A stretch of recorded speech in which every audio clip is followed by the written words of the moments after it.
আসসালামু আলাইকুম ওয়ারাহমাতুল্লাহি ওয়াবারাকাতুহু। আলোত্তরী চ্যানেলে আপনাকে স্বাগতম। আজ আপনাদের সামনে হযরত মুসা আলাইহিসসালামের একটি চমৎকার শিক্ষণীয় ঘটনা উপস্থাপন করব।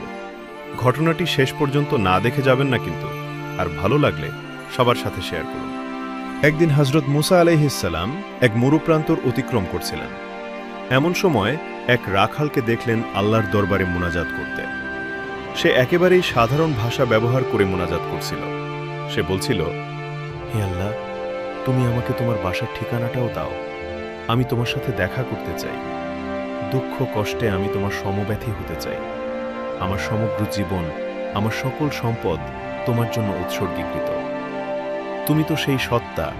আমার মেষগুলোর জন্য যেসব গান গাই সেসব তো তোমারই জন্য।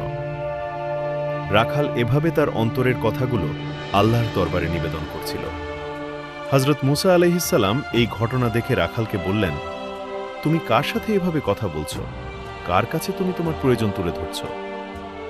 রাখাল যুবক বলল, আমি এক আল্লাহর সাথে কথা বলছি, যিনি বিশ্বের সকল কিছু সৃষ্টি করেছেন।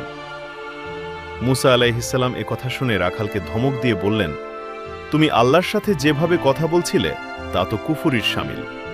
এ ধরনের কুফরি কথাবার্তা বন্ধ করে চুপ থাকো। তুমি যেসব প্রয়োজনের কথা বলছিলে সেগুলো তো মানুষের জন্য। ঘুমানো, দৈহিক কাঠামো, বাসাবাড়ি, এসব তো মানুষের সাথে সংশ্লিষ্ট বিষয়। আল্লাহ রাব্বুল আলামিনের তো এসবের প্রয়োজন নেই। তিনি তো এগুলোর অনেক ঊর্ধ্বে।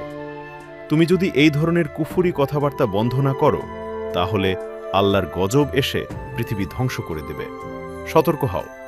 তুমি মানুষের পার্থিব গুণাবলীকে সর্বশক্তিমান আল্লাহর গুণাবলীর সাথে মিলিয়ে ফেলেছ, অথচ আল্লাহ এসব গুণের অনেক ঊর্ধ্বে অবস্থান করেন এবং তোমার সেবার প্রয়োজন তার নেই। মুসা আলাইহিসসালাম ওই রাখাল যুবকের সাথে এরকম আরও অনেক কথাবার্তা বললেন এবং তাকে সতর্ক করে দিলেন। রাখাল যুবকের মনটা ভেঙে গেল। সে খুবই কষ্ট পেল। মুসা আলাইহিসসালামের কাছে সে তার অনুতাপের কথা জানাল। গভীর মর্মবেদনায় সে তার জামা ছিঁড়ে ফেলল।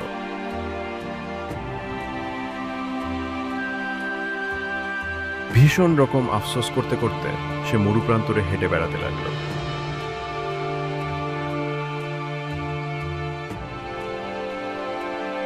এমন সময় হযরত মুসা আলাইহিসসালামের উপর আল্লাহ তাআলার পক্ষ থেকে ওহী নাজিল হল। হে মুসা, কেন তুমি আমার বান্দাকে রাগের সুরে কথা বলে ভয় পাইয়ে দিয়েছ? কেন তুমি তাকে আমার দয়া ও অনুগ্রহের ব্যাপারে হতাশ করেছ? আমি তো কখনোই সৃষ্টিকুলের বাহ্যিক দিক দেখে বিচার করি না, বরং মানুষের ভেতরটাই আমার কাছে গুরুত্বপূর্ণ।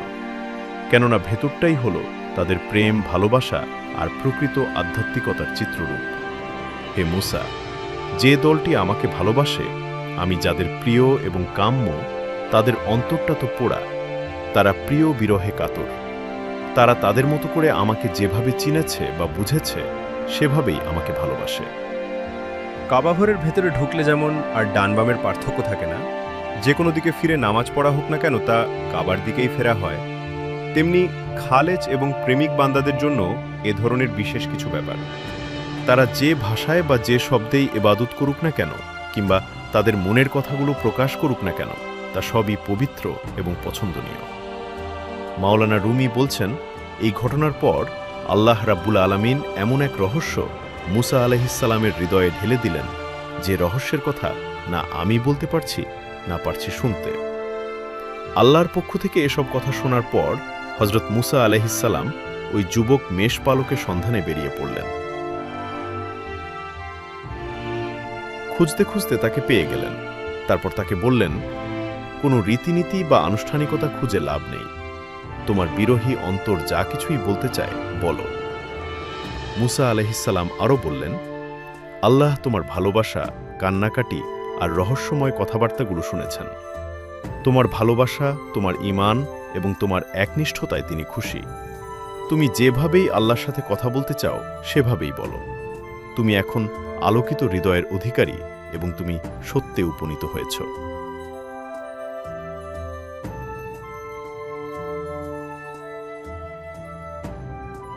রাখাল জবাবে বলল, যা কিছু বলেছ সবই ঠিক আছে, কিন্তু কথাবার্তার জগৎ আমি ছেড়ে এসেছি এবং আপাদমস্তক প্রেম ভালোবাসার পথে প্রণয়াসক্ত হয়ে পড়েছি।